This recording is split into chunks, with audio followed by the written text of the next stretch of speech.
Welcome back to Give the People What They Want. Since we last spoke, a lot has happened in the world, namely Israel's bombing of Iran, unprovoked bombing of Iran. We're going to get to that and all more. What's happening with, the responses to this? What's the future? Stay tuned. Give the people what they want. Give the people what they want. Give the people what they want. Your weekly movement news roundup.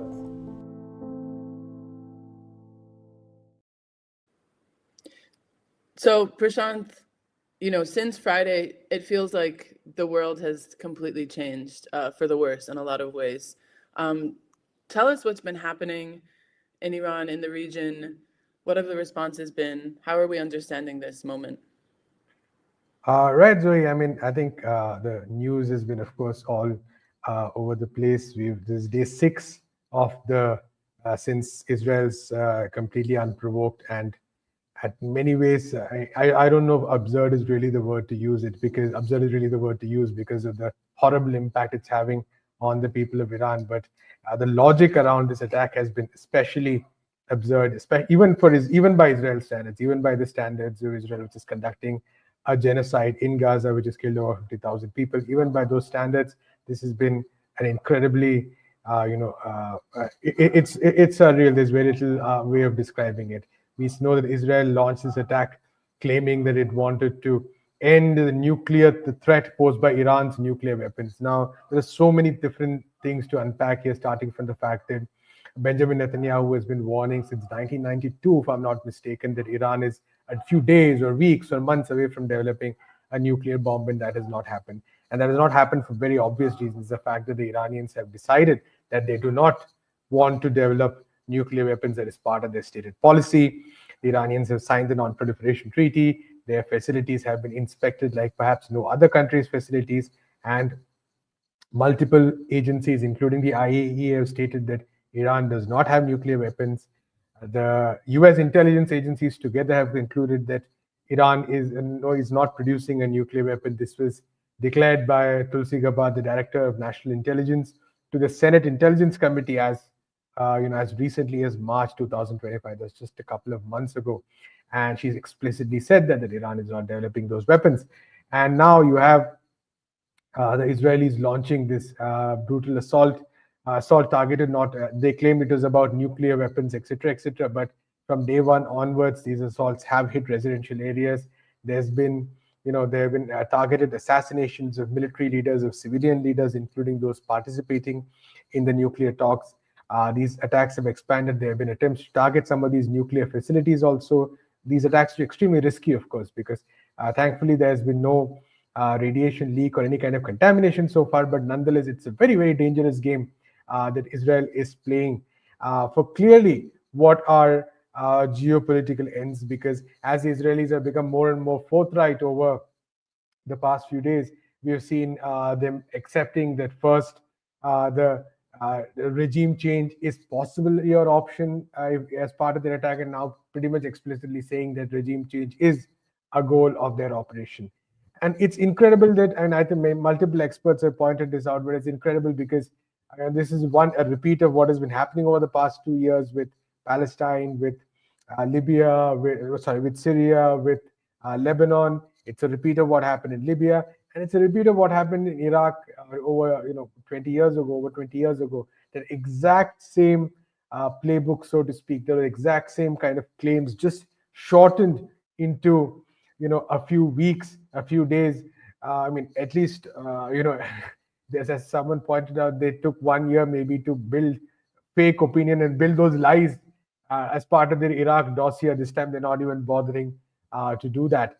And it's at some levels completely incomprehensible, but at another level, it is a very natural progression of what Israel has been doing in Gaza. In fact, analysts have, of course, pointed out that one of the aims has been, in one way, to distract attention from what is happening in Gaza, in another way to kind of legitimize that, because what happens, once it legitimizes it, because once the war on Iran has started, domestic international opinion maybe has in some ways shifted in various ways. They can try to portray Iran is the boogeyman, so to speak, and try to mobilize international opinion.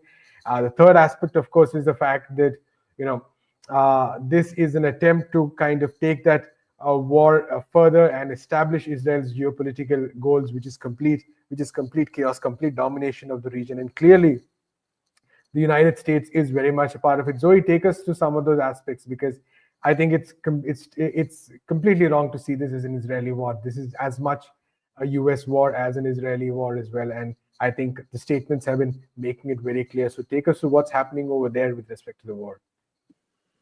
Definitely. I mean, I think what you said about, the comparison between the Iraq War and what's happening now, the consensus building that took place before the Iraq War, the famous Colin Powell speech in the UN, of course, proclaiming complete lies, but, there was a significant effort to actually kind of convince people that this was necessary. Of course, I think there's a different aspect, which is that the US involvement in Iraq and the US invasion of Iraq involved tens of thousands of boots on the ground. And what we're seeing now is that, and especially through what we've seen in the genocide in Gaza, is that you can actually, quote unquote, wage war without, significant troop deployment, especially when you're waging kind of these asymmetrical, really kind of like genocidal bombing campaigns. And so, of course, over the past 20 months, Israel has been able to decimate Gaza completely just because it has air superiority. And so, what we've seen in the past 6 days, as you said, with Israel's attacks on Iran is that, they've been able to have a much bigger advantage because they are, again, they have the Iron Dome, all of these other things, US backing, et cetera. So anyways, bringing us to the question of US backing, which is really tied to this. As soon as as Israel launched its attacks on Iran, again, unprovoked, in the middle of negotiations with the United States over the nuclear program, Marco Rubio was quick to say, we're not involved in this, we're not part of this, but quickly, as you said, this became clearly a lie, because Trump's statements, other statements by people in his administration, essentially showed that there was coordination with the United States, that, for example, coordination around targets.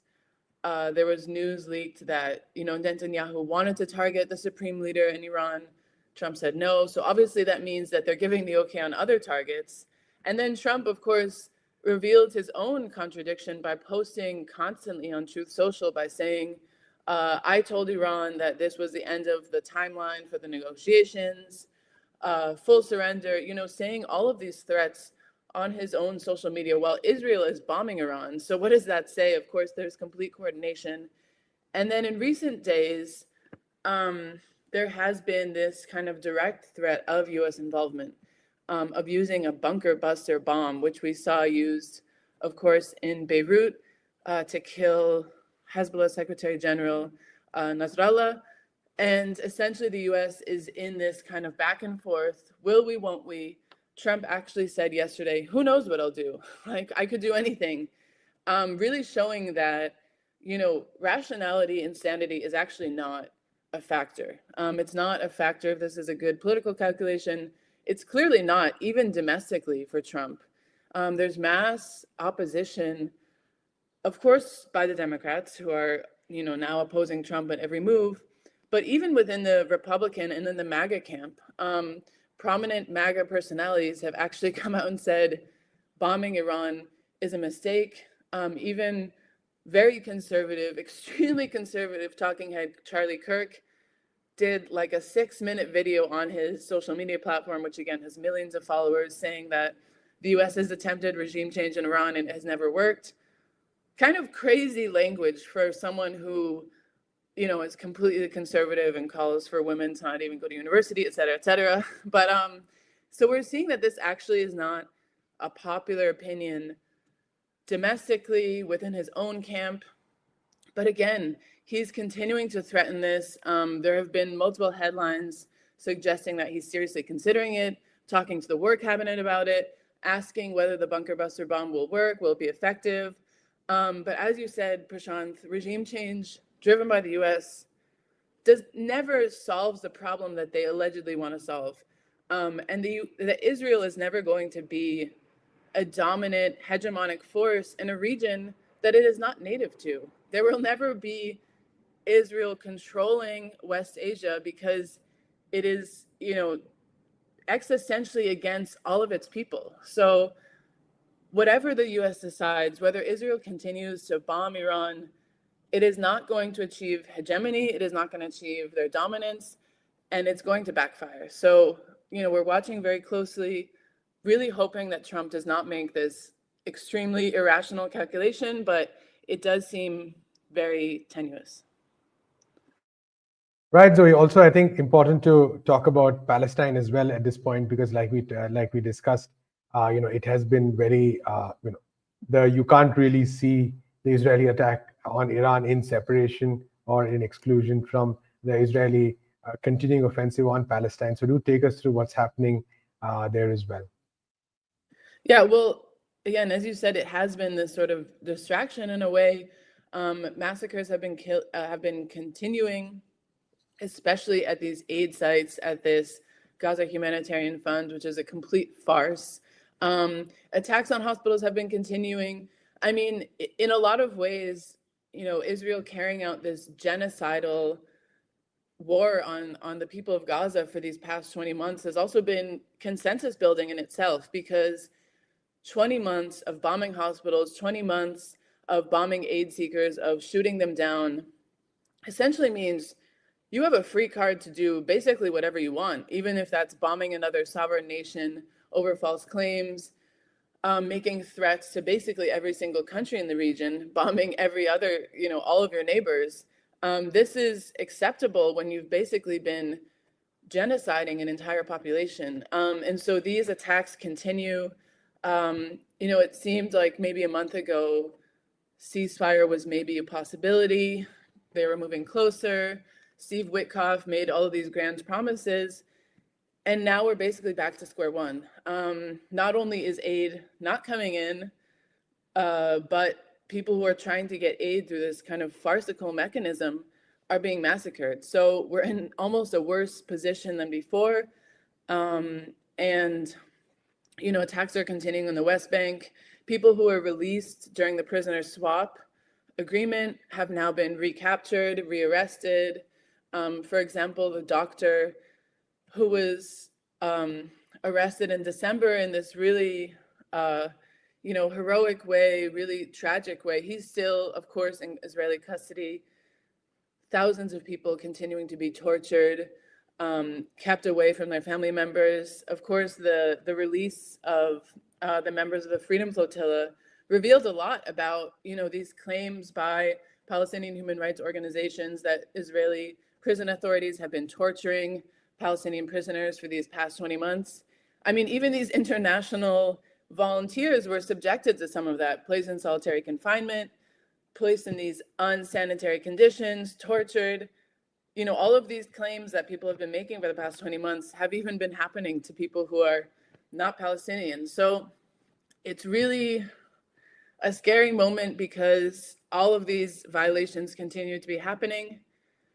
Statements are being made. I know you're going to talk about the G7, which, of course, unsurprisingly, did not really make any moves to call on Israel to end the genocide. But, the international community continues to, it's not silent in the way that it's still making some statements. We've seen prominent global north countries taking some steps to condemn what's happening, but there's no arms embargo. There's no move to sanction Israel, to cut off commercial ties, to cut off diplomatic ties. None of this is happening. So essentially, the world continues to say to Israel, keep bombing Gaza, keep bombing Iran, keep starving the people of Gaza. We don't love it, but we're not going to do anything to stop it. So it's, again, a really concerning moment. Maybe you can tell us what's been happening at this G7 meeting the past week.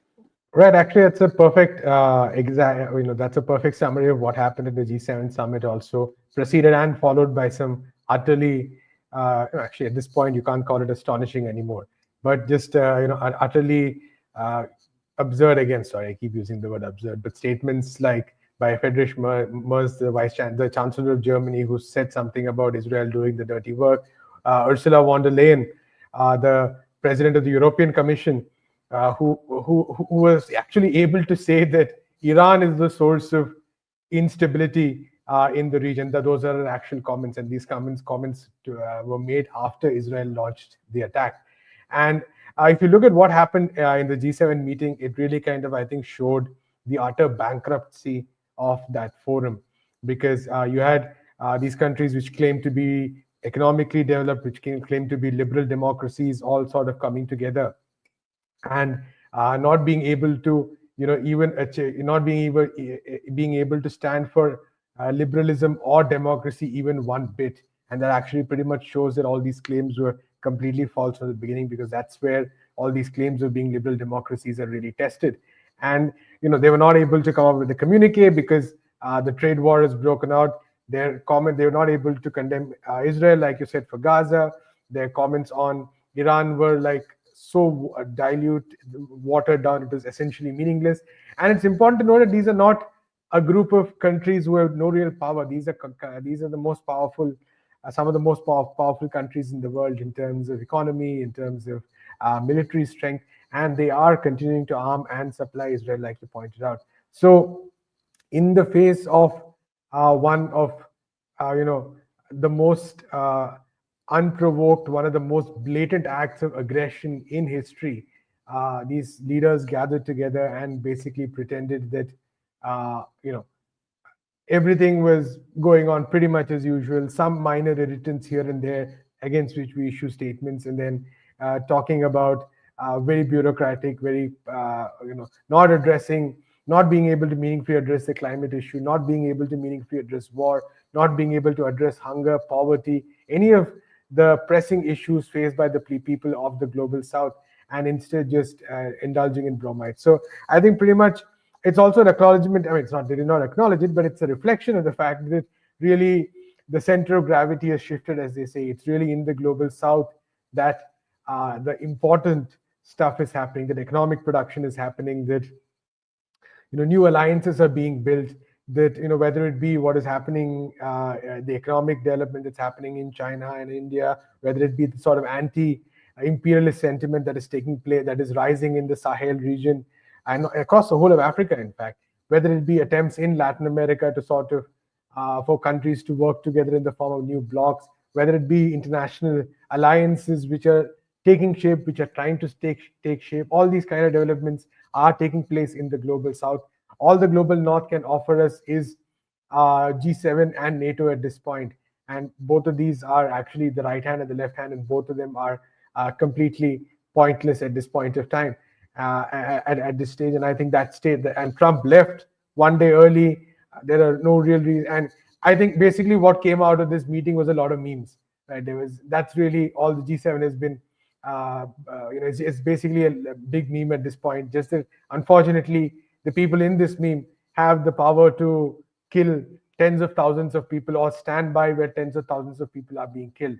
So if they are basically in the dustbin of history, just that they keep pulling everyone into alongside them. So that's really the problem with the G7 at this point. It should seriously not exist, but unfortunately, it continues to, and it makes these cosmetic attempts to call leaders from the global south. You have the presidents of Mexico and South Africa and Brazil, the Prime Minister of India, all of them attending.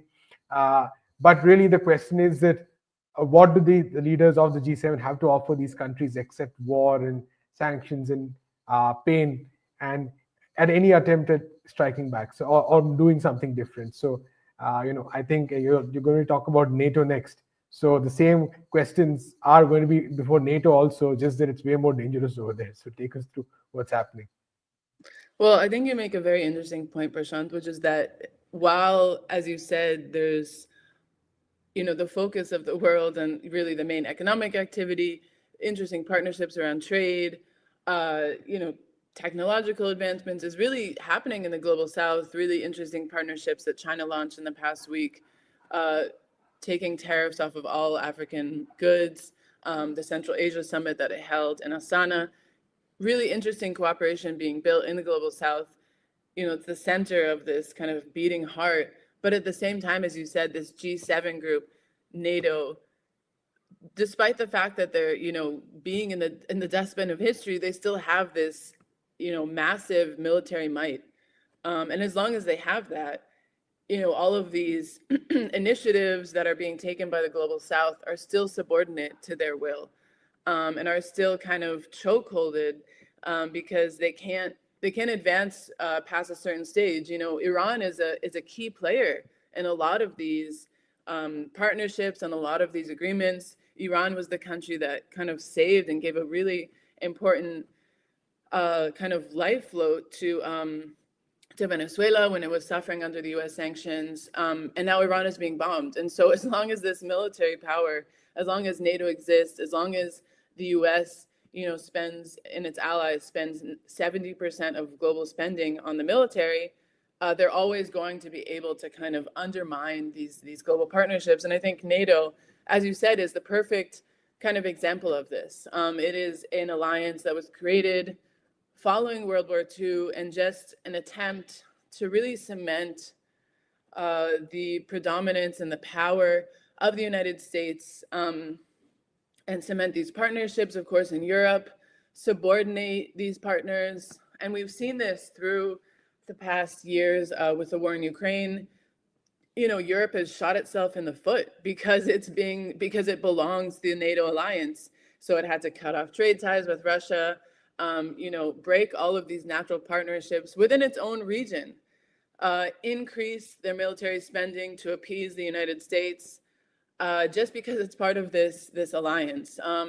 Vijay Prashad from the Tricontinental Institute calls it the most dangerous organization in the world, and I think that's a really accurate classification of this alliance. Of course, it's responsible for, invading Libya, carrying out so many different illegal and unjust wars across the people of the global South, subordinating these economies despite not even being part of the alliance.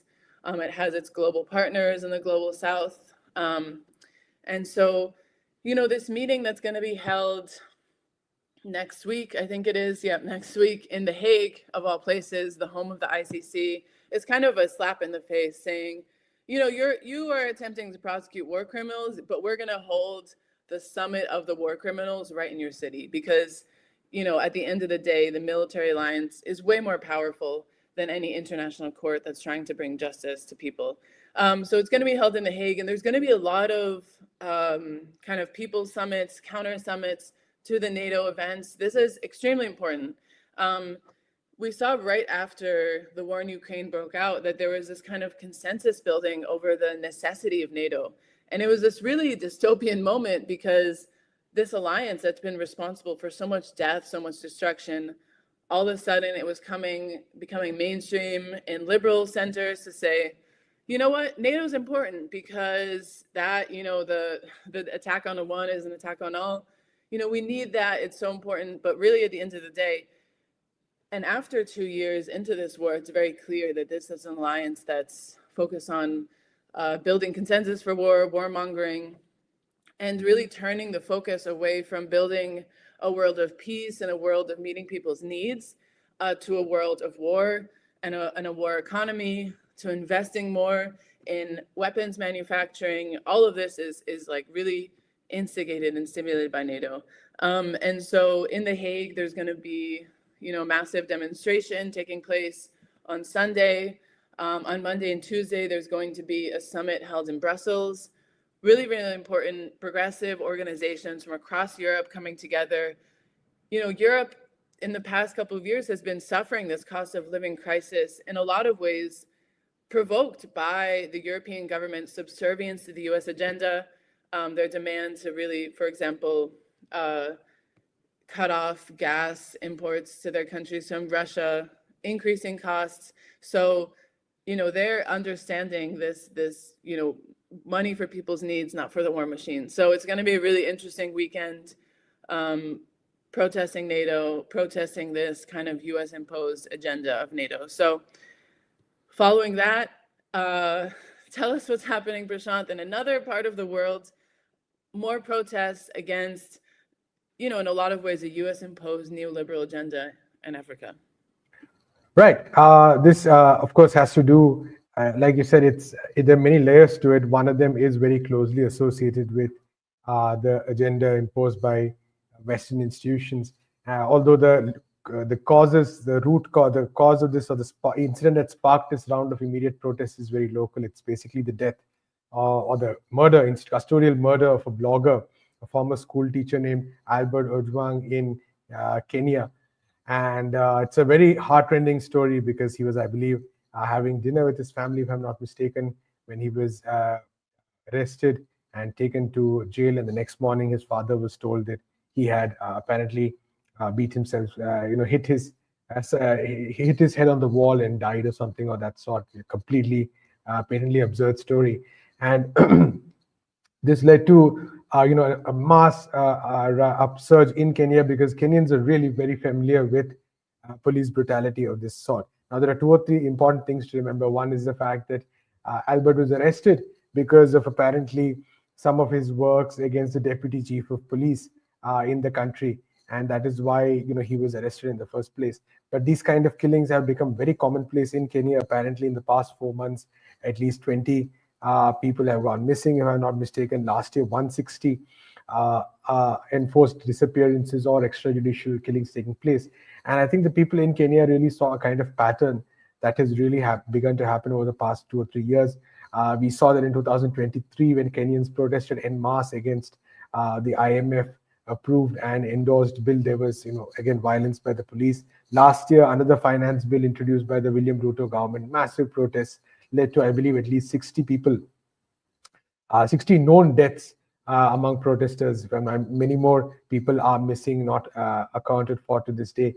And I think when this incident happened, there was once again a mass upsurge, and again the police responded with brutality. There were, there's the latest reports say that somebody was shot in the face by a policeman who was just a bystander. In fact, was not even protesting, was shot in the face. But also protesters. If you go to the Twitter page of the Communist Party Marxist Kenya, you'll see a lot of information about party workers, other protesters who are being brutalized across the country, and this is continued. One difference this time has been that Parliament and the government have been forced to take notice of this issue. There was a quick parliamentary inquiry, which basically meant that the state had to withdraw all its claims very quickly. Within a few days, the post-mortem made it clear that he did not die of accidental causes. It was definitely the police were responsible for it. President William Ruto personally had to say that yes, the police were responsible. Some police officers have been arrested. The deputy chief of police, because of whom this whole incident apparently took place, has stepped aside.